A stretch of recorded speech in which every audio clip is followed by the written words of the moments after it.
Monday. It's good to see you all here. We have another busy week. When is it not a busy week here at the White House? As you all know, we'll be traveling to Michigan tomorrow. I know the president's really looking forward to it.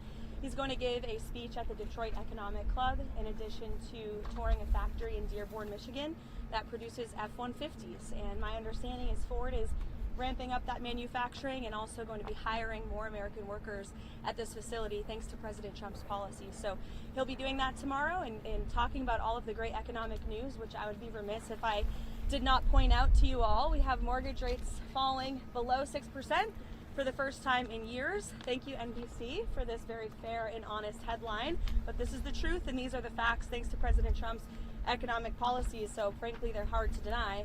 And then again, we have the Washington Examiner out this morning with gas prices. The national average has fallen to $2.79 per gallon for the first time in nearly 5 years. So these were two of the biggest pain points for the American people, as you all know, under the previous administration. Gas prices, mortgage rates, interest rates, all things that this administration is committed to seeing fall. In addition to prices, we know core inflation is at its lowest point as it has been in 5 years. And so these economic policies are really coming into fruition now that we're in 2026. And we'll be seeing more tax cuts into the pockets of the American people later this spring as well. So it's all good news on the economic front, and I know the president looks forward to talking about that tomorrow in Michigan. I'll take some of your questions today. Does the president think that the Fed chair should be in jail? Thank you so much, Caroline.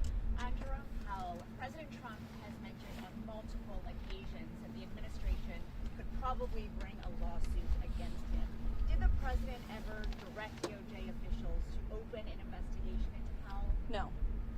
And can you reassure the American public that his long-standing criticisms and public comments about Powell had nothing to do with the investigation? Look, the president has every right to criticize the Fed chair.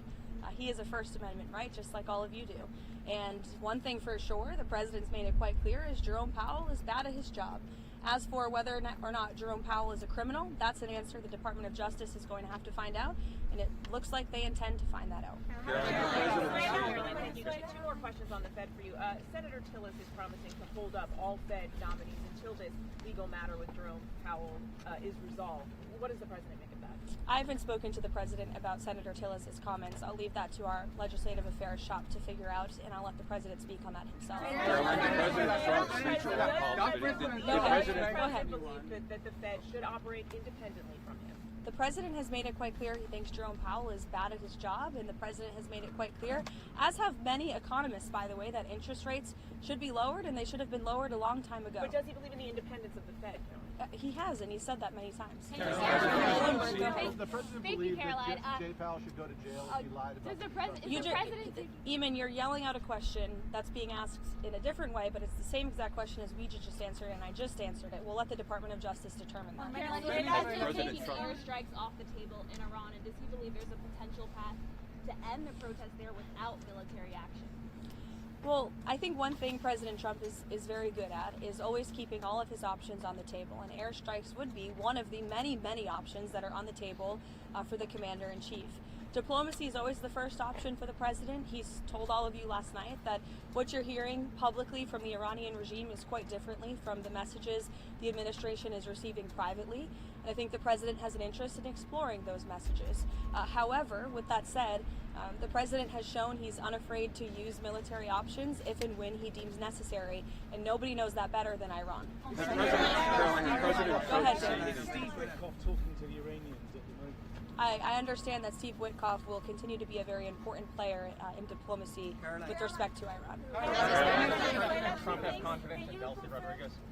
I think the last week has shown that the president made the right, realistic assessment of what needed to take place in Venezuela at this moment in time. And the interim authorities and Delcy Rodriguez and her team have been very cooperative with the United States and the president and his team, as evidenced by the massive energy deal that the president was able to cut with the interim authorities, their commitment to release Venezuelan political prisoners, which we also saw last week.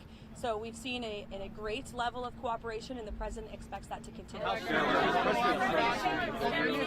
ahead. Sorry. And how soon does he want to see elections in Venezuela? I think right now it's still too soon to say, and I don't want to set a deadline for the president. What's the meeting this morning with Marco Rubio about Venezuela? What can we see this week on Venezuela? More meetings? The president meets with the Secretary of State and National Security Advisor daily, sometimes multiple times a day. And so it was on a range of topics, as it always is. Does President Trump expect on Venezuela? What practical steps would the White House like to see the interim authorities take to stop Iran and Hezbollah from operating in the country? And have those authorities done anything on that yet? I think right now the main correspondence with the interim authorities is really focused on obviously ensuring stability and prosperity and continued cooperation with respect to energy. As you all know, there was a very powerful and big group of oil executives who were here at the White House on Friday, and so continuing to iron out some of these energy deals. We also have made it very clear, the president's made it very clear that we don't want to see any more drug boats sailing from Venezuela towards the United States of America, which we have not, frankly, in the last week. President's also made it very clear that only oil tankers that are approved by the United States of America will be flowing from Venezuela, and we will continue to seize ships that are stateless or that are not approved for commerce by the United States. Back to Iran, is the objective in these discussions with Iran still complete denuclearization, or what else is the president looking for as he, engages in these discussions? Well, he's made it quite clear he certainly doesn't want to see people being killed in the streets of Tehran, and unfortunately that's something we're seeing right now.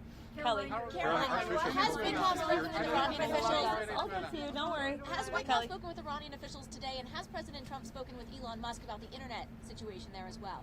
I understand he has spoken to Elon about that, yes. He talked to all of you about that on the plane last night. What was your first question, Kelly? Has Witkoff spoken with Iranian officials today? Could you give any updates on those conversations? I haven't spoken with Mr. Witkoff today about that, but we can certainly get you an answer.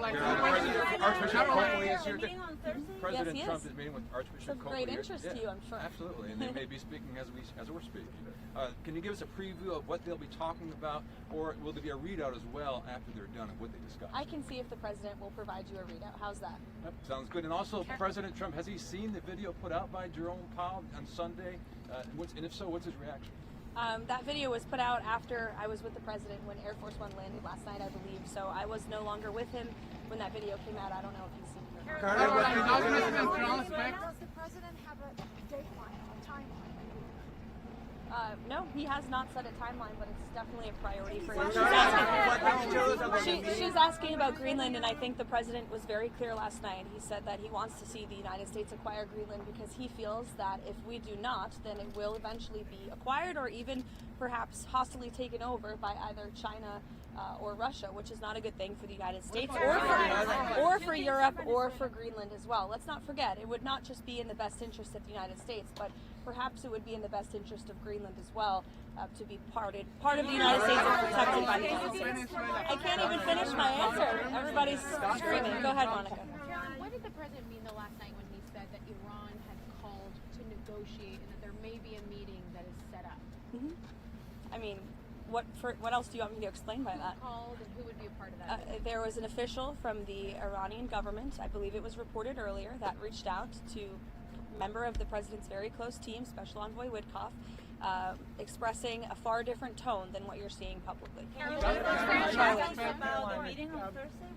Kristi Noem has been front and center in response to this ICE video. Is the president satisfied with her efforts there and all of her media interviews?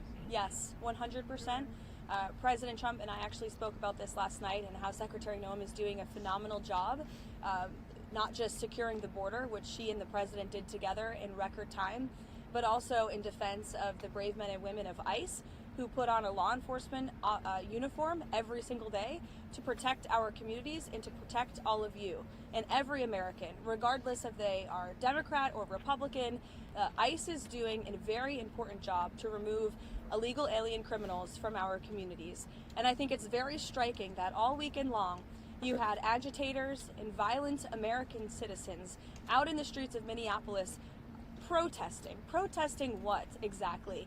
Apparently they are protesting the removal of heinous murderers and rapists and criminals from a city that I can guarantee you, when you look at the list of the illegal criminals that ICE is removing from our communities every day, not a single person in those protests and not a single person standing here that works in the mainstream media in Washington, D.C. would want those individuals in your neighborhood, in your community, around your children and around your families. ICE is doing an incredibly important job that's not just important to our homeland security, but our national security. And this administration will continue to stand wholeheartedly by the brave men and women of ICE, including that officer in Minneapolis who was absolutely justified in using self-defense against a lunatic who was part of a group, an organized group, to interject and to impede on law enforcement operations. And it's disgusting what we have seen from the left. And I think that it just shows you where the modern day Democrat Party stands today in protecting illegal alien pedophiles and rapists and murderers over law-abiding American citizens and our brave men and women who serve in law enforcement. Thank you.